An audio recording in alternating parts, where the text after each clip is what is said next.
Lunch হচ্ছে ওই যে দেখাচ্ছি না, কলই শাক, খেসারি শাক।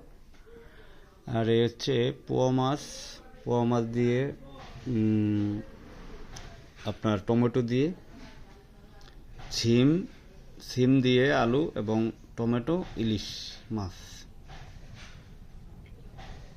মাছ এবং দেশি চাউলের ভাত। আপনার খেসারি যে শাকটা না অনেক অনেক সুস্বাদু। আর পোয়া মাছ তো বুঝছেনই, নদীর পোয়া মাছ।